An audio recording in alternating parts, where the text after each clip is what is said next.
Bab 306, Qian Hongyan sudah lama mengetahui bahwa Wang Zenggang memberikan villa di Thomson Yipin kepada Ye Chen. Oleh karena itu, jika ingin memenangkan villa ini dari Malan, Anda harus membuat Malan cemas terlebih dahulu. Begitu Malan menjadi cemas dan mengancamnya dengan kematian, Ye Chen pasti tidak akan bisa duduk diam. Pada saat itu, ada peluang besar untuk mendapatkan villa itu. Oleh karena itu, Qian Hongyan berkata kepada Malan, "Kamu telah kehilangan begitu banyak, menurutku akan sulit bagimu untuk memenangkannya kembali setelah 10.000 kali. Bagaimana kalau kita menaikkan harganya? Bagaimanapun, Anda memiliki villa untuk menyimpan uang, jadi uang kecil ini tidak berarti apa-apa. Tetapi jika Anda beruntung, Anda dapat memenangkan kembali semua uang yang hilang dalam 2 pertandingan." Petik 2. Malan sudah kehilangan akal sehatnya sekarang. Dia hanya ingin mendapatkan semua uangnya kembali secepatnya, dan ketika dia mendengar ini, dia langsung mengangguk setuju, dan berseru, "Benar." Petik 2. Helian berkata, "Anda tidak memiliki sertifikat real estate dari villa itu." Petik 2. Malan berkata, "Tidak masalah. Itu milik menantuku, dan milik menantuku adalah milikku." Petik 2. Helian menggelengkan kepalanya, "Tanpa sertifikat real estate, saya tidak dapat menggadaikan terlalu banyak uang, karena itu berisiko bagi saya." Petik 2. Saat dia mengatakan itu, dia mengulurkan jarinya dan berkata, "Bagaimana dengan ini? Anda menandatangani perjanjian untuk saya, Anda menggadaikan villa itu kepada saya, dan saya dapat meminjam total 10.000 yuan, dan setiap kali saya memberikan 10.000 yuan, aku akan memberikannya kepadamu lagi setelah kamu kehilangan semuanya." Petik 2. Malan mengangguk dan berkata, 10.000 yuan sudah cukup bagi saya untuk mendapatkan uang saya kembali." Petik 2. Helian tersenyum tipis dan berkata, "Oke, setelah menandatangani perjanjian, ayo lanjutkan." Petik 2. Malan menandatangani kontrak tanpa ragu-ragu, menggunakan villa Thomson Yipin sebagai hipotek, dan pertama-tama meminjam hewan. Pada akhirnya, dia hanya menggunakan 3 putaran mahjong, dan dia kehilangan segalanya. Saat ini, Helian tersenyum dan berkata, "Oh, jangan khawatir. Masih ada 40.000, saya kasih 10.000 lagi." Petik 2. Kemudian, dia mentransfer lebih dari 10.000 yang baru saja dia menangkan ke mobile banking Malan. Pada akhirnya, yang ke-20.000 hilang dalam waktu singkat. Malan hampir pingsan. Dalam sekejap mata, lebih dari 2 juta yuan tabungan terhapus, rumah itu hilang, dan villa kelas 1 Thomson milik Ye Chen digadaikan, dan 10 juta yuan penuh hilang. Perjudian sendiri merupakan lubang hitam psikologis, sekali terjatuh akan sulit untuk keluar, dan lambat laun Anda akan tertelan lubang hitam tersebut. Banyak orang yang terlibat dalam perjudian, dan sulit untuk pergi ke darat seumur hidup, karena mereka tidak dapat mengontrol psikologi dan keadaan terjerumus ke dalamnya. Orang-orang seperti Malan bahkan lebih tidak bisa dihindari. Dia benar-benar bermata merah sekarang, dan dia hanya ingin terus berjudi, dan menyerah apapun yang terjadi. Namun, dalam permainan yang direncanakan dengan cermat ini, dia seperti anak domba yang menunggu untuk disembelih, tanpa ada kemungkinan untuk berbalik. Satu demi satu, 10.000 datang dan hilang lagi. Wan sendiri adalah milik Malan yang lebih dari 2 juta. Selain lebih dari 2 juta yuan yang diambil Qian Hongyan sebagai umpan, dia berulang kali meminjamkannya kepada Malan dan memenangkannya kembali, dan meminjamkannya dan memenangkannya kembali. Pada suatu sore, dia kehilangan semua villa yang digadaikan. Helian memberitahu Malan, "Saudari Malan, aku benar-benar minta maaf, kamu sudah kehilangan segalanya." Petik 2. Malan hampir menjadi gila, dan berseru, "Villa saya bernilai lebih dari 100 juta, Anda tidak bisa memberikannya begitu saja 10.000. Jika Anda memberi saya 10.000 yuan lagi, saya akan menjaminkan 100 juta yuan lagi." Petik 2. Permisi. Helian tersenyum tipis dan berkata, "Kami telah menulis hitam putih, totalnya 10.000 yuan. Menurut kesepakatan kami, Anda punya waktu 3 hari untuk mengumpulkan uang. Jika Anda mengumpulkan uang, bunganya akan menjadi 10.000 yuan ditambah 10.000 yuan. 1 juta. Kalau balik uangnya, villanya tidak perlu digadaikan ke saya, tapi kalau ambil 1 juta. Maaf, villa itu milikku." Petik 2. Malan berseru, "Tidak, villa itu bukan milik saya, itu milik menantu laki-laki saya, tidak masuk hitungan jika saya mengatakannya." Petik 2. Saat ini, Malan merasa dia tidak bisa mengimpor villa itu, karena villa itu milik Ye Chen, begitu dia memintanya kepada Ye Chen. Anak perempuan dan suaminya akan mengetahuinya, dan mereka juga akan mengetahui bahwa mereka telah kehilangan begitu banyak uang, rumah, dan villa. Jadi dia buru-buru berkata kepada Helian, "Saudari Lian, kamu telah memenangkan lebih dari 2 juta uang tunai dan sebuah rumah dariku. Biarkan aku pergi dengan villa ini.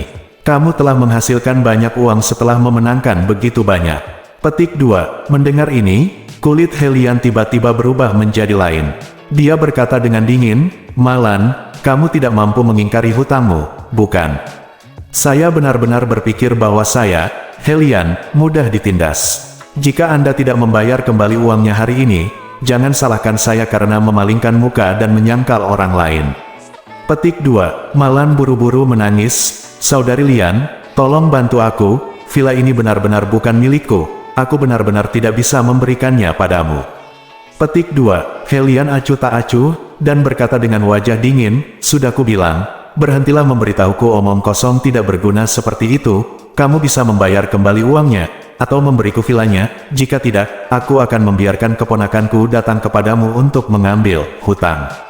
Petik 2. Mengatakan itu, Helian berkata lagi, "Keponakanku adalah seorang gangster, jika kamu tidak mengembalikan uangnya, hati-hati dia akan memotong tanganmu." Petik 2. Malan menangis dengan sedihnya dan berkata, "Kamu baru saja membunuhku. Saya tidak bisa mendapatkan 1 juta, Saudari Lian." Saat dia berbicara, dia buru-buru memohon pada Qian Hongyan, berkata, "Kakak ipar, tolong katakan sesuatu yang baik padaku. Bukankah kakak Lian adalah temanmu? Bukankah Sister Lian tidak peduli dengan uang? Biarkan dia melepaskanku kali ini, kumohon." Qian Hongyan berkata tanpa daya, "Maaf Malan, saya benar-benar tidak dapat membantu Anda dalam masalah ini, lagi pula Anda telah kehilangan terlalu banyak uang." Petik 2. Meskipun dia bilang begitu, tapi Qian Hongyan merasa sangat senang. "Haha, Malan, wanita jalang bau ini, kamu berani mengejekku jika kamu memamerkan kekayaanmu di depanku. Sekarang Anda tahu konsekuensi menyinggung perasaan saya, bukan? Tabunganmu, rumahmu, villa menantumu, semuanya milikku. Mulai sekarang, kamu, Malan, tidak akan punya apa-apa." Ketika Malan melihat bahwa tidak ada gunanya memohon padanya, dia buru-buru berlutut di depan Helian, memeluk kaki Helian, dan menangis, "Saudari Lian, kamu sangat kaya, jangan paksa aku mati, oke? Saya benar-benar tidak mampu membeli uang sebanyak itu." Petik 2. Helian mengusirnya dengan jijik dan berkata dengan jijik, "Jangan lakukan ini padaku. Mengapa kamu tidak mengatakan kamu akan mengambil sejumlah uang kembali ketika kamu memenangkan uang itu? Sekarang Anda telah kehilangan uang, Anda meminta saya untuk mengampuni hutang puluhan juta Anda, di mana wajah Anda?" Petik 2. Malan ditendang ke tanah dan segera bangkit sambil menangis, "Saudari Lian, saya benar-benar tidak punya banyak uang untuk diberikan kepada Anda." Petik 2. Helian memeluk bahunya dan berkata dengan dingin, "Kalau begitu, biarkan menantumu datang dan mengalihkan kepemilikan villa itu kepadaku." Malan buru-buru berkata, "Tidak, kalau begitu seluruh keluarga kita akan mengetahuinya, dan suamiku harus menceraikanku." Saat ini, Helian memandang Malan dengan dingin, dan berkata, "Malan, kamu ingin mengingkari hutangmu, bukan? Oke, tunggu, saya akan menelepon keponakan saya dan memintanya untuk datang sekarang. Jika Anda tidak melunasi hutang Anda hari ini, atau memberi saya villa, saya akan membiarkan dia memukul Anda hingga paraplegia segera." Bab 307. Saat ini, warna asli Helian telah terungkap. Penjagalan resmi memasuki tahap akhir. Malan melihat Helian terlihat seperti orang yang mencoba bunuh diri demi uang, bagaimana mungkin ada tanda-tanda wanita kaya itu dari sebelumnya. Lalu dia tiba-tiba menyadari bahwa dia mungkin telah ditipu. Melihat Qian Hongyan lagi, dia semakin merasa ada sesuatu yang tidak beres. Mengapa dia mengambil inisiatif untuk datang dan meminta maaf pada dirinya sendiri hari ini? Lalu dia aktif mengajak dirinya bermain mahjong. Mungkinkah semua ini ada hubungannya dengan dia? Dan ini dia Lian, apa dia tidak tahu cara bermain mahjong? Mengapa dia bisa memenangkan begitu banyak uang dari dirinya sendiri? Memikirkan hal ini, dia tiba-tiba menyadari bahwa dia mungkin telah tertipu. Dia menunjuk ke arah Qian Hongyan dengan marah dan berseru, "Qian, dasar perempuan jalang yang bau dan tidak tahu malu. Dia sebenarnya berkolusi dengan orang lain untuk membuat jebakan untuk menjebakku. Petik 2. Qian Hongyan tertegun dan berkata dengan tidak wajar, "Malan, apa yang kamu bicarakan omong kosong? Kamu bilang aku menipu kamu ketika kamu kehilangan uang. Tidakkah kamu lihat aku kehilangan uang hari ini?" Petik 2. Malan dengan marah mengutuk, "Berhentilah bertingkah denganku di sini. Anda mengatakan untuk memberi saya kode. Mengapa kamu tidak memberiku satu kartu pun?" Petik 2. Qian Hongyan berkata dengan ekspresi mengelak, "Apa yang kamu katakan? Saya tidak memahaminya sama sekali. Sebaiknya Anda segera mengembalikan uang itu kepada saudari Lian dan berhenti berbicara kepada saya tentang hal-hal yang tidak berguna ini." Petik 2. He Lian juga memandang Malan dengan dingin dan berkata, "Malan, sudah kubilang, segera bayar kembali uangnya atau keluarkan vilanya. Jangan melewatkan roti panggang atau membayar denda." Petik 2. Tikus Malan menjadi bersemangat dan mendorong Mah Jong di atas meja ke tanah dengan seluruh kekuatannya, sambil mengutuk, "Kalian bajingan berkumpul untuk menipu saya tidak akan memberi Anda uang." Petik 2. He Lian mengerutkan kening, "Tidak, kan? Oke, tunggu, aku akan menelepon keponakanku ke sini." Petik 2. Setelah mengatakan itu, He Lian segera mengeluarkan ponselnya dan menelepon. Ketika Malan mendengar bahwa keponakannya adalah seorang gangster, dia ingin menelepon, tetapi tiba-tiba dia menjadi cemas dan berteriak, "Tidak, tidak, tidak. Ada sesuatu yang perlu didiskusikan, Nona Lian." Petik 2. He Lian mengabaikannya. Telepon itu segera tersambung, dan dia membuka mulutnya dan berkata, "Keponakan, seseorang berhutang puluhan juta padaku dan tidak membayarnya kembali. Datang dan ambil uangnya kembali. Lalu aku akan membelikanmu BMW." Petik 2. Segera setelah ini dikatakan, suara marah terdengar dari ujung telepon yang lain, "Apa? Bibi kedua, apakah ada yang berani tidak membayar kembali uang hutangnya? Menurutku dia tidak ingin jalan-jalan di Jinling, kan? Kamu di mana? Saya akan segera membawa seseorang ke sana untuk melihat bagaimana saya menghadapinya." Petik 2. He Lian buru-buru berkata, "Oke. Saya di Thompson 11. Cepat datang." Petik 2. Setelah menutup telepon, dia memandang Malan dengan bangga. Dia mencibir dan berkata, "Keponakan saya akan segera datang. Saya menyarankan Anda mencari cara untuk mengumpulkan uang dengan cepat, atau meminta menantu laki-laki Anda untuk mentransfer villa itu kepada saya. Jika tidak, ketika dia datang, Anda tidak akan menjadi bisa makan dan berjalan-jalan." Petik 2. Saat ini, Malan diliputi penyesalan dan ingin segera menamparkan wajahnya. Mengapa dia begitu terobsesi dengan uang sehingga dia bersikeras menyetujui Qian Hongyan untuk datang dan bermain mahjong dengan wanita kaya ini? Sekarang bagus, tidak hanya seluruh kekayaan bersihnya telah dimasukkan, tetapi villa Ye Chen juga telah digadaikan. Seandainya Ye Chen tidak ingin menggunakan villanya, apa yang harus saya lakukan jika saya harus melunasi hutang saya? Memikirkan hal ini, Malan merasa putus asa. Tepat pada saat ini, tiba-tiba terdengar suara langkah kaki di luar. Setelah itu, seorang pria kekar masuk ke dalam pintu, diikuti oleh belasan bawahannya, semuanya berwajah kasar dan dingin. Segera setelah Anda memasuki pintu, pria itu berwajah serius, dan bertanya dengan suara dingin, "Sialan, siapa yang tidak berani membayar kembali uang hutangnya kepada bibi kedua saya?" Petik 2. He Lian segera menunjuk ke arah Malan dan berkata, "Hua Qiang, itu dia." Petik 2. Orang yang datang tak lain adalah keponakan tertuanya, He Hua Qiang. Tatapan dingin He Hua Qiang. Dia jatuh cinta pada Malan dan berkata, "Oke, hanya saja kamu berhutang uang, kan? Apakah kamu tahu siapa saya? Apakah kamu tidak ingin lagi nongkrong di Jinling?" Petik 2. Malan ketakutan dan berkata dengan suara gemetar, Aku benar-benar tidak punya uang." He Lian berkata dengan dingin, "Berhentilah bicara omong kosong padaku. Jika kamu tidak punya uang, keluarkan saja villa itu dan kami akan menyelesaikan masalahnya." Petik 2. Malan pingsan dan berteriak, "Saya tidak punya uang. Saya punya sedikit uang. Jika Anda memukuli saya sampai mati, saya tidak punya uang sebanyak itu." Petik 2. He Hua Qiang melangkah maju, langsung menjambak rambut Malan, dan menamparkan wajahnya dengan keras. Dalam sekejap, pipi Malan menjadi merah dan bengkak, dan mimisannya keluar. Malan duduk di tanah dan berteriak karena malu, dan He Hua Qiang menamparnya lagi.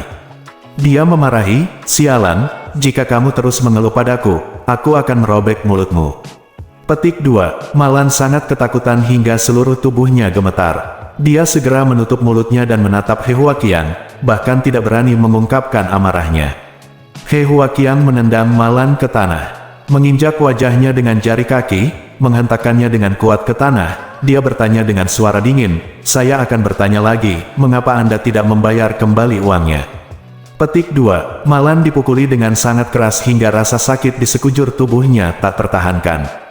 Dia menangis dan meratap, "Saudari Lian, demi teman-teman kita, tolong ampuni aku kali ini." Petik 2. He Lian mengerutkan kening dan berkata, "Aku hanya bertemu denganmu sekali, jadi kita tidak bisa dianggap teman. Lagi pula, teman macam apa yang bisa memberimu hutang $1 juta?" Petik 2. He Huaqiang yang menginjak Malan juga mengancam, "Orang tua, ingin mengingkari hutangmu. Lihat saudara-saudaraku, biarkan mereka bergiliran melayanimu nanti, lalu aku akan membuatkan video untukmu. Menurutku usiamu seharusnya sudah seperti serigala dan harimau. Aku khawatir suamimu akan kesulitan memuaskanmu." Kanan. Biarkan selusin remaja putra membuat Anda merasa baik hari ini. Petik 2. Malan langsung ketakutan setengah mati. Dia memohon dengan getir, "Saudari Lian, bisakah kamu melihat apakah ini berhasil? Saya akan menelepon menantu laki-laki saya dan memintanya untuk datang membawa buku villa. Biarkan saya pergi." Tapi dia bisa melihat dengan jelas bahwa selusin orang yang berdiri di depannya semuanya bertato, dan mereka semua berpenampilan garang, mereka semua adalah gangster. Saya tidak mampu menyinggung perasaan orang seperti ini. Kalau aku terus bertahan seperti ini, aku takut aku akan dipukuli setengah mati, atau dipaksa mengambil video seperti itu. Sepertinya Ye Chen hanya bisa datang untuk menyelamatkannya. He Huaqiang tersenyum dingin kali ini dan berkata, "Kamu boleh memanggil polisi, tapi kamu tidak akan membiarkan siapapun memanggil polisi untukmu, kan?" Petik 2. Sama sekali tidak. Malan berkata cepat, "Tidak apa-apa jika aku mengalahkanmu di depanmu." Petik 2. He Huaqiang berkata dengan wajah dingin, "Sebelum Anda menelepon, buka semua pakaian Anda dan izinkan saya merekam video 360 derajat tanpa jalan buntu. Jika Anda berani menelepon polisi atau melakukan trik kecil lainnya di masa mendatang, aku akan membuka bajumu, posting videonya secara online." Malan merasa seperti disambar petir, ingin merekam video, banyak sekali. Kenapa orang-orang ini masih mau merekam video dirinya? Jika video ini keluar, apakah Anda ingin kehilangan wajah lama Anda? Terlebih lagi, selama Anda merekam video ini, pada dasarnya Anda memberikan pengaruh terbesar Anda ke tangan pihak lain. Dengan ini sebagai ancaman, saya hanyalah boneka yang bergantung pada belas kasihan orang lain. Jika saya tidak berani membayar kembali uangnya, atau menelepon polisi, pihak lain dapat mempublikasikan video ini dan menjadikan diri saya bahan tertawaan Jinling. Tidak ada yang dapat Anda lakukan terhadap video ini. Bab 308. Ketika dia memikirkan hal ini, Malan tidak bisa menahan tangisnya, dan rasa terhina yang kuat tiba-tiba muncul di hatinya. Dia menangis dan memohon, "Tolong jangan rekam video saya. Sejujurnya saya akan menelepon menantu laki-laki saya di depan Anda, sekarang juga. Biarkan dia datang ke sini dengan buku rumah sekarang. Saya tidak akan mengatakan sepatah kata pun lebih dari itu." Petik 2. He Huaqiang tidak menyalahkannya, menatapnya dan berkata dengan dingin, "Ini adalah aturan bagiku, Aqiang, untuk melakukan segalanya untuk berjaga-jaga. Video hari ini, kamu harus mengambilnya meskipun kamu tidak mengambilnya, kamu harus mengambilnya." Petik 2. Jika Anda berinisiatif melepas pakaian Anda, maka kita semua akan hidup damai. Tetapi jika Anda tidak berinisiatif untuk bekerja sama, maka saya akan membiarkan bawahan saya memainkan permainan overload untuk Anda. Petik 2. Saat dia berbicara, dia melihat Malan dari atas ke bawah. Dengan senyuman di wajahnya, dia berkata, "Ngomong-ngomong, saya lupa memberitahu Anda bahwa sekarang orang Jepang suka membeli film dari China, wanita seperti Anda. Seharusnya sangat cocok untuk pasar Jepang. Saat itu, saya akan menjual videonya ke Jepang. Mungkin Anda akan menjadi selebriti." Petik 2. Malan sangat ketakutan hingga dia hampir pingsan. Setelah mendengar ini, dia tidak berani menawar lagi, dan berkata dengan malu sambil menangis, "Tidak bisakah aku bekerja sama?" "Saya pasti akan bekerja sama." He Huaqiang mengangguk, menendang Malan, dan memarahi, masuk ke kamar dan berangkat sendiri. Petik 2. Malan ditendang begitu keras hingga dia merangkak ke kamar sebelah dan berbaring di tempat tidur, melepas pakaiannya sambil menangis. Saat dia melepas pakaiannya, Malan menangis dan seluruh tubuhnya roboh. Dia hanya merasa seluruh wajahnya dalam hidupnya hilang. He Huaqiang mengeluarkan ponselnya sambil mencibir, dan berkata sambil mengambil gambar, "Tidak apa-apa, aku tidak menyangka kamu, seorang wanita tua, memiliki sosok yang cantik." Petik 2. Malan menutupi wajahnya dan menangis, tapi tidak ada yang bisa dia lakukan. He Huaqiang tidak bersimpati padanya. Sebenarnya Helian sudah mengatur segalanya. Saat Helian bermain mahjong dengan Malan, ia membawa saudara-saudaranya dan menunggu di luar area villa, menunggu panggilan dari Helian, lalu masuk untuk memaksa Malan dengan paksa. Setelah video diambil, He Huaqiang keluar bersama Malan sambil berlinang air mata, dan berkata dengan dingin, "Oke, telepon keluargamu sekarang dan minta mereka datang dan membayar kembali uangnya. Jika tidak, saya akan mengirimkan videonya ke masuk kelompok dan biarkan semua orang membuka mata mereka." Petik 2. Malan segera mengangguk dan buru-buru berkata, "Saya akan menelepon menantu saya sekarang." Meskipun dia membenci Ye Chen 10.000 kali di dalam hatinya, tetapi saat ini, hanya Ye Chen yang bisa menyelamatkan dirinya sendiri. He Huaqiang merekam videonya dan tidak mengkhawatirkan tipuannya, jadi dia berkata dengan tenang, "Cepat dan biarkan dia datang, atau kamu akan mati mengenaskan." Petik 2. Malan tidak berani mempermainkannya, jadi dia segera mengeluarkan ponselnya dan menghubungi Ye Chen.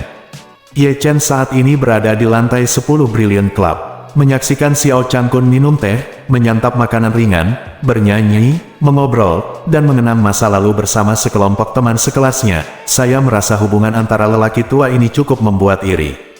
Saat ini, dia tiba-tiba mendengar ponselnya berdering. Dia mengangkatnya dan menemukan bahwa itu adalah ibu mertuanya, Malan. Mau tak mau dia menjadi sedikit penasaran. Ibu mertuanya jarang meneleponnya kecuali dia punya sesuatu untuk ditipu. Misalnya, dia ditipu oleh pesta P2P dan memintanya untuk datang dan meneriakkan slogan-slogan untuk mengumpulkan hutang.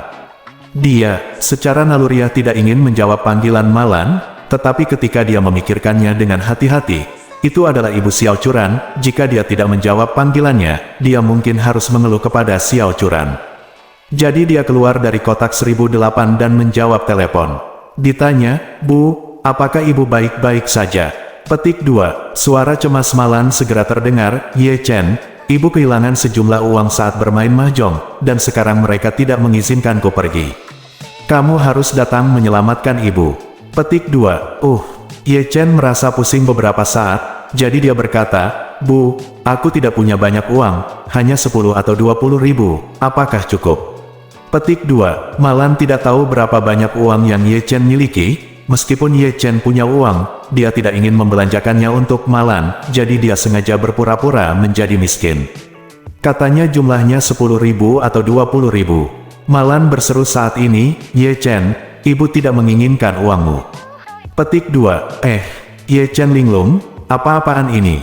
Tidak ingin uang Anda sendiri. Kapan ibu mertua menjadi manusia? Saat dia terkejut, kalimat Malan berikutnya hampir membuatnya muntah darah karena marah. "Saya baru saja mendengar Malan berkata, 'Ye Chen, bawa saja apartemen villa yang diberikan Wang Zenggang padamu ke sini.'" Petik 2. "Apa?" Ye Chen berseru, "Bu, tahukah ibu berapa harga pasar villa itu?" 130 juta. Jangan bilang kamu bisa kehilangan 100 juta mahjong dengan beberapa wanita tua di ruang mahjong. Petik 2. Malan tiba-tiba tersedak dan berkata, "Ini bukan 100 juta. Saya kehilangan total lebih dari 60 juta, dan saya masih berhutang 1 juta lagi." Setelah selesai berbicara, Malan berseru, "Menantu laki-lakiku yang baik, kamu harus membawa Fang Ben untuk menyelamatkan ibu. Jika kamu tidak menyelamatkan ibu, kali ini ibu akan mati." Petik 2. Ye Chen berseru, "Bu, villa ini bernilai 130 juta, kamu punya 1 juta, kamu ingin memberikan villa itu." Petik 2. Malan sedang terburu-buru, dan menangis dengan keras, "Menantu laki-lakiku yang baik, maka kamu dapat menemukan 1 juta dolar dan datang ke sini. Jika kamu tidak bisa mendapatkannya, bawalah buku rumah, jika tidak, ibu akan mati.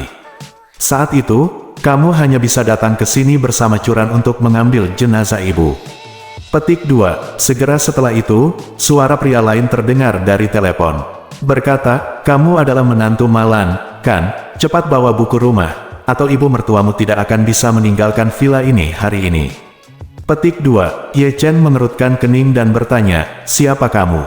Petik 2. Pihak lain segera berteriak, Anda tidak berhak mengetahui siapa saya. Kamu hanya perlu tahu kalau ibu mertuamu punya uang jutaan, jadi kalau kamu tidak membayar, tunggu sampai jenazahnya diambil. Petik 2. Saat dia berbicara, pihak lain berkata lagi, oh, benar. Baru saja ibu mertuamu melepas semua pakaiannya dan memintaku merekam video definisi tinggi. Jika kamu tidak menyelamatkannya, tunggu sampai dia meninggal. Video ini akan menyebar ke seluruh kota. Petik 2. Ye Chen tiba-tiba menjadi populer. Saya tidak peduli jika Anda memukul Malan, memarahi Malan, atau bahkan memperkosa Malan atau membunuh Malan. Saya bahkan mungkin ingin mengucapkan terima kasih. Tetapi jika Anda mengambil videonya seperti itu dan menyebarkannya ke seluruh kota, ini sungguh tak tertahankan. Karena yang Ye Chen khawatirkan adalah jika istrinya Xiao Churan melihat video seperti itu, bukankah dia akan mati karena patah hati? Dia gadis yang baik hati, untuk membantunya menyelamatkan Bibi Li di panti asuhan, dia menghabiskan semua uang pribadinya dan bahkan menitikkan air mata beberapa kali. Bahkan di pesta ulang tahun Nyonya Xiao, dia menahan ejekan dan tekanan dari seluruh keluarga dan memohon pada Nyonya Xiao untuk dirinya sendiri demi Bibi Li. Jika ibunya, Malan, terbunuh dan video seperti itu menyebar ke mana-mana setelah kematiannya, itu akan menjadi pukulan fatal baginya, dan dia mungkin akan tenggelam dalam kesakitan yang luar biasa selama sisa hidupnya. Aku benar-benar tidak peduli dengan hidup atau mati Malan, tapi aku peduli dengan Xiao Churan. Selama bertahun-tahun, Xiao Churan dan dia selalu menghormati satu sama lain sebagai tamu. Meskipun seluruh dunia meremehkannya, dia tidak pernah meremehkan dirinya sendiri. Ia bahkan terus membantu dan menyemangati dirinya sendiri. Bagaimana ia bisa terluka lagi jika sudah terlambat baginya untuk membalas kebaikan tersebut? Memikirkan hal ini, dia langsung berkata kepada pria itu, jangan sakiti ibu mertuaku. Bukankah ini hanya sebuah villa? Berikan saja padamu. Berikan aku satu. Bab 309. Ketika pihak lain mendengar ini, dia langsung berkata, Tan Chen Yipin 11. Kamu datang ke sini dengan membawa buku rumah. Jika kamu berani memanggil polisi, saya akan membunuh ibu mertuamu. Petik 2. Ye Chen bersenandung, dan berkata dengan ringan, oke, saya akan segera mengirimkannya. Petik 2. Setelah menutup telepon, Ye Chen kembali ke kotak. Dia menyapa Xiao Changkun dan berkata, ayah, aku harus keluar dulu. Kamu bisa terus bermain. Jika kamu butuh sesuatu, beritahu saja pelayannya. Ini semua sudah direkam. Petik 2. Bagus. Xiao Changkun mengangguk, menepuk bahu Ye Chen, dan berkata, menantu laki-lakiku yang baik. Terima kasih banyak untuk hari ini. Kalau bukan karena kamu, ayah akan malu hari ini. Petik 2. Ye Chen tersenyum tipis, ayah, saya baru mengetahuinya hari ini. Faktanya, tahun-tahun ini cukup sulit bagi Anda, dan menantu laki-laki saya juga harus membantu Anda mendapatkan muka. Petik 2. Xiao Changkun sangat tersentuh, dia mengangguk berulang kali, dan di saat yang sama dia tidak bisa menahan nafas panjang. Ye Chen tidak berbicara dengannya lagi, bangkit dan keluar, lalu berjalan keluar. Alih-alih pulang untuk mengambil buku rumah, dia menghentikan taksi dan langsung menemui Thomson Yipin. Di tengah jalan, dia menelponku. Begitu telepon masuk, dia dengan hormat bertanya, Tuan Ye, apa perintah Anda? Petik 2. Ye Chen berkata, bawa saya ke Tan Chen Yipin. Ibu mertua saya kehilangan lebih dari 60 juta yuan saat bermain mahjong, dan sekarang dia ditahan. Saya pikir ada yang salah dengan masalah ini. Kemungkinan besar seseorang mengatur jebakan. Ikutlah ke sana bersamaku dan lihat apa yang terjadi. Petik 2. Setelah mendengarkan, saya sangat marah. Sial, ada orang di Jinling yang tidak punya penglihatan. Membuat jebakan untuk ibu mertua Tuan Ye.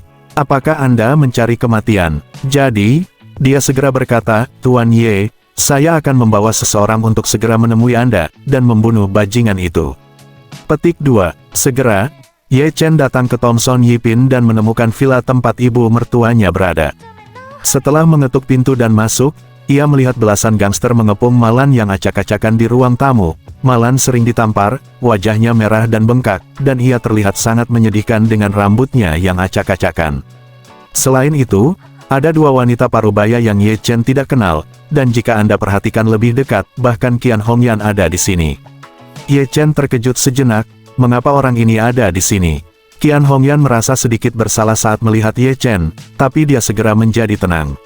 Dia merasa ibu mertuamu tidak kehilangan uang untukku, jadi aku hanya menonton kesenangannya. Apa yang bisa kamu lakukan padaku? Saat ini, melihat dia datang, Malan menangis dan meratap, Ye Chen, kenapa kamu datang ke sini, menantuku yang baik, ibu sedang menunggumu sampai mati. Petik 2. Ye Chen memandang ibu mertuanya, yang ditutupi bulu ayam, dan bertanya, Bu, bermain mahjong, bagaimana kamu bisa kehilangan lebih dari 60 juta yuan?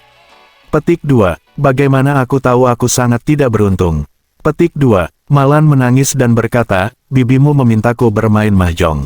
Aku bermain mahjong ketika aku memikirkannya. Entah berapa kali aku bermain dengan mereka, dan semakin aku kalah, semakin mereka memaksaku untuk menggadaikan Tangchenmu Villa Yipin kepada mereka. Ibu tidak bisa menahannya. Saat dia mengatakan itu, Malan berkata dengan marah lagi, saya curiga orang-orang ini sengaja bekerja sama untuk mencuri uang saya. Petik 2. Ye Chen mencibir dan berkata, tidak perlu meragukannya. Mereka selingkuh dari Anda. Petik 2. Saat ini, He Lian berseru, hei, jangan meludahkan darah saat kamu berbicara.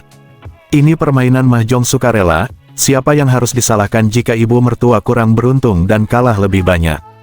Petik 2. He Huaqiang di samping berseru, bibi kedua, omong kosong. Apa yang kamu bicarakan dengannya, aku akan memberitahunya. Petik 2. Setelah selesai berbicara, melihat ke arah Ye Chen, dia berkata dengan dingin, cepat panggil buku rumah, dan kemudian tulis pernyataan pemindahan sukarela. Jika tidak, kamu dan ibu mertuamu bahkan tidak akan berpikir untuk pergi hidup-hidup hari ini. Petik 2. Oh. Petik 2. Ye Chen mengangguk ringan dan berkata, saya tidak membawa buku rumah. Petik 2. Saat Malan mendengar ini, dia menjadi cemas. Ekspresinya berubah. Seluruh orang sangat marah, dan berseru sambil mengutuk, Ye Chen, kamu ingin membunuhku. Bukankah aku sudah bilang padamu untuk datang dan menyelamatkanku dengan buku rumah? Anda tidak memiliki telinga yang panjang. Petik 2. Ye Chen berkata dengan ringan, maaf, aku berjanji pada Curan bahwa rumah ini akan direnovasi bulan depan, dan aku akan membawanya untuk tinggal di sana. Aku tidak bisa mengingkari janjiku padanya. Petik 2. Malan mengutuk, apakah kamu ingin Curan tinggal di villa itu bersama Xiao Xiao? Anda tidak mengambil villa itu. Aku akan mati. Petik 2. Ye Chen berkata dengan ringan, denganku di sini, kamu tidak bisa mati. Petik 2. Hanya kamu. Malan sangat marah dan memarahi, apakah kamu tidak melihat selusin orang? Bahkan jika kamu ingin mati, jangan menyeretku ke bawah, oke? Petik 2. Saat ini, He Huaqiang menatap Ye Chen dengan mata tidak ramah, tersenyum dingin, dan bertanya, nak, jika kamu tidak membawa buku saku, beraninya kamu mempermainkanku. Percaya atau tidak, kamu akan mati di sini juga. Petik 2. Ye Chen berkata dengan tenang, saya hanya memberi Anda satu kesempatan untuk hidup. Jika Anda menjawab pertanyaan saya dengan baik, saya akan mengampuni hidup Anda. Dengarkan baik-baik, siapa yang bertanggung jawab atas situasi ini hari ini? Petik 2. He Huaqiang tertawa terbahak-bahak, *** menarik. Kamu sendirian di wilayahku, dan kamu berani mengancamku. Kamu sangat berani. Bosan hidup. Petik 2. Ye Chen tersenyum tipis dan bertanya kepadanya, di mana wilayahmu? Petik 2. He Huaqiang menghentakkan kakinya. Dia berkata dengan dingin, villa ini adalah wilayahku. Petik 2. Ye Chen mengangguk dan bertanya sambil tersenyum, kalau begitu, tahukah kamu di mana wilayahku? Petik 2. He Huaqiang bertanya dengan nada menghina, apa? Anda ingin berdagang dengan saya? Oke, katakan padaku, di mana wilayahmu? Petik 2. Ye Chen berkata dengan tenang, seluruh Jinling adalah wilayah kekuasaanku. Petik 2. Rumput. He Huaqiang mengumpat dengan marah, apakah kamu bercanda? Jinling adalah wilayahmu. Apakah Anda pikir Anda melakukannya hanya untuk mencari nafkah? Biar ku beritahu padamu, anak baptis kakak tertuaku. Di Jinling, tidak ada yang bisa memprovokasi saya. Petik 2. Biarpun begini, kamu harus berlutut di depanku. Siapa kamu? Petik 2. Ye Chen mendengus. Ulurkan jarimu dan katakan padanya, kesempatan terakhir. Katakan sejujurnya, siapa yang mengatur permainan hari ini? Petik 2. Ya Tuhan, He Huaqiang sangat marah, jika kamu berani tidak sopan, aku akan membunuhmu. Petik 2. Begitu kata-kata itu keluar, He Huaqiang merasakan tangan kanannya tiba-tiba dicengkeram oleh kekuatan yang kuat. Mendongak, Ye Chen sudah meraih erat pergelangan tangan kanannya. Saat ini, Ye Chen menyeringai dan berkata, "Ayo, aku akan memberimu 12 dering." Petik 2. He Huaqiang tanpa sadar berseru, "12 dering apa?" Petik 2. Ye Chen tiba-tiba meraih ibu jari kanannya dan mendorongnya kembali dengan sedikit kekuatan. Dengan satu klik, ibu jarinya langsung patah. Jari-jari He Huaqiang tiba-tiba patah, dan dia menjerit kesakitan. Ye Chen tersenyum ringan saat ini, dan berkata, "Ini dering pertama." Petik 2. Lagi pula, ambil jari telunjuk kanannya dan lepaskan lagi. Ada, klik lagi. Ye Chen tersenyum dan berkata, "Ini dering kedua." Petik 2. He Huaqiang sangat kesakitan hingga dia hampir pingsan, dengan keringat dingin di seluruh wajahnya, dia berteriak histeris kepada adik-adik. Di belakangnya, "Sialan, potong dia sampai mati." Begitu kata-kata itu keluar, jari telunjuk tangan kanannya Ye Chen patah lagi. Retakan, Ye Chen tersenyum dan berkata, ini dering ketiga. Ah, sial, aku kesakitan sekali. Cepat dan potong dia sampai mati." Saat ini, lebih dari selusin adik laki-laki telah mengeluarkan parangnya dan bergegas mendekat.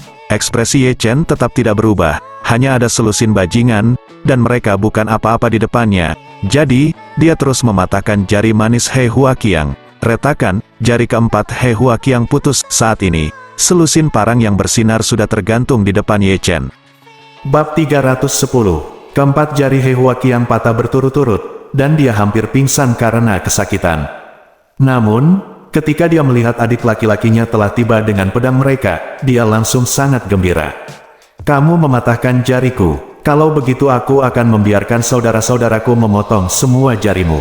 Ye Chen tidak peduli sama sekali, mereka hanyalah selusin gangster dan tidak layak disebut. Saat bersiap untuk memulai, tiba-tiba terdengar teriakan marah dari luar pintu, "Hentikan! Siapapun yang berani menyentuh Tuan Ye akan langsung dibacok sampai mati." Petik 2. Ketika selusin gangster mendongak, mereka hampir kencing di celana karena terkejut. Tanda seru, ternyata itu adalah Kaisar Bawah Tanah Jinling. Kenapa dia ada di sini? Saat ini, dia membawa sekelompok bawahannya yang paling cakap, dan masing-masing bawahannya dilengkapi dengan senjata, yang sama sekali tidak sebanding dengan PAM biasa. Setelah orang-orang bersenjata ini masuk, dia segera mengarahkan senjatanya ke arah para gangster dengan pisau, dan mereka sangat ketakutan hingga mereka semua menjatuhkan pisaunya ke tanah. Salah satu adik laki-lakinya ketakutan dan berlutut di tanah sambil menjatuhkan diri. Menangis dan berkata, "Selamatkan hidupku." Petik 2. Saat dia berlutut, semua orang berlutut. Mereka tidak lebih dari sekelompok adik-adik tingkat rendah. Di hadapan mereka seperti semut, tentu saja mereka takut setengah mati. He Huaqiang juga terkejut. Apa yang terjadi? Kurang dari sama dengan, P sama dengan, style sama dengan, padding, 0 px, margin, 0 px, box sizing, border box, lebih besar dari. Saat ini, dia sudah berjalan ke arah Ye Chen dengan cepat, dan berseru, "Tuan Ye, maaf, ini sudah terlambat." Petik 2. Ye Chen melambaikan tangannya dan berkata, "Biarkan orang-orangmu mengunci semua bajingan kecil ini ke dalam kamar terlebih dahulu." Petik 2. Mengangguk, dan meminta beberapa adik lelaki untuk mengunci orang-orang itu di kamar sebelah. Setelah itu, Ye Chen melihat ke arah He Huaqiang yang berwajah pucat, dan berkata sambil tersenyum, "Kami menyetujui 12 dering, tapi sekarang hanya ada 4 dering, ayo lanjutkan." Petik 2. Katakan, dia langsung mematahkan jari kelingking kanan He Huaqiang. Klik. He Huaqiang menjerit kesakitan. Mulut di sampingnya berkata, "Tuan Ye, tidak mungkin membuang waktu ini dengan pemuda seperti ini. Serahkan saja padaku, aku akan membawanya ke kandang, dan biarkan selusin Mastiff Tibetku langsung merobeknya." Petik 2. He Huaqiang ketakutan, dan berseru, "Ini semua salah paham. Saya adik laki-laki Wei Zai." Petik 2. Wei Zai.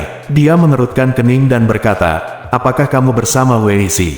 Petik 2. He Huaqiang mengangguk lagi dan lagi, menangis dan berkata, "Wei Zai adalah kakak tertuaku, jadi aku juga muridmu." Petik 2. Menatapnya, dia bertanya, "Kalau begitu, tahukah kamu siapa murid saya?"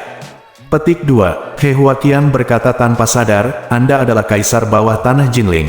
Tentu saja Anda bukan murid siapapun." Sebuah tamparan ditampar di wajahnya. Menunjuk ke arah Ye Chen, berkata kepadanya, "Saya adalah murid guru Ye." Petik 2. Petik 2. Seorang murid, bahkan bukan seorang adik laki-laki. Misalnya di Hongmen, hanya ada satu kepala Hongmen, puluhan Master Hall, ratusan tongkat merah, dan puluhan ribu adik laki-laki. Adik-adik ini adalah murid dari kepala Hongmen. Dia adalah pria terkenal, tetapi dia mengatakan bahwa dia adalah murid pemuda ini, yang berarti dia sangat rendah hati di depan pemuda ini. He Huaqiang sangat ketakutan dengan rantai hubungan ini hingga seluruh tubuhnya gemetar. Apa yang sedang terjadi? Bibi kedua meminta dirinya untuk berkomplot melawan seorang wanita tua dan meminta villa kepada menantu laki-lakinya. Tidakkah mengharapkan pihak lain menjadi bosnya?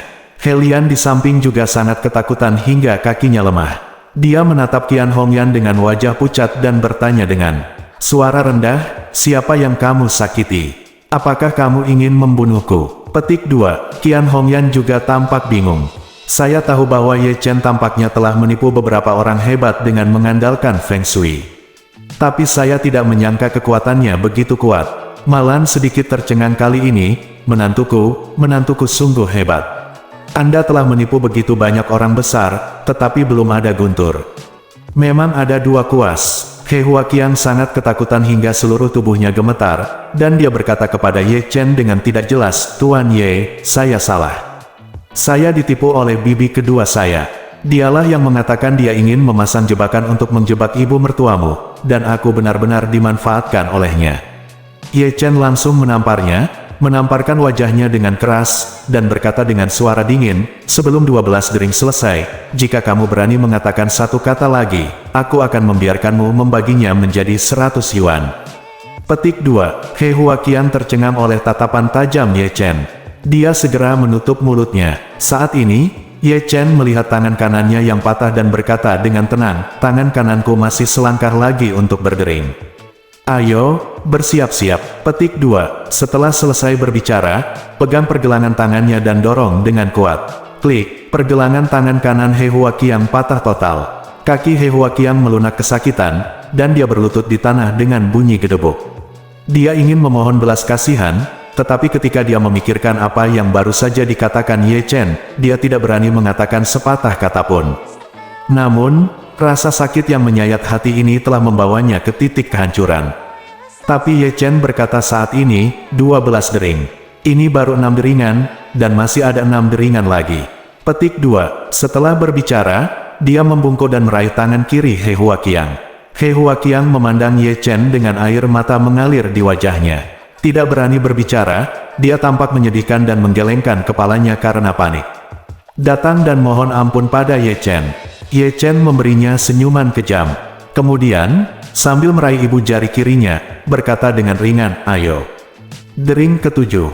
Petik 2. He Huaqiang gemetar kesakitan. Ye Chen tidak memberinya kesempatan untuk bereaksi dan melanjutkan, "Ayo." Dering ke-8.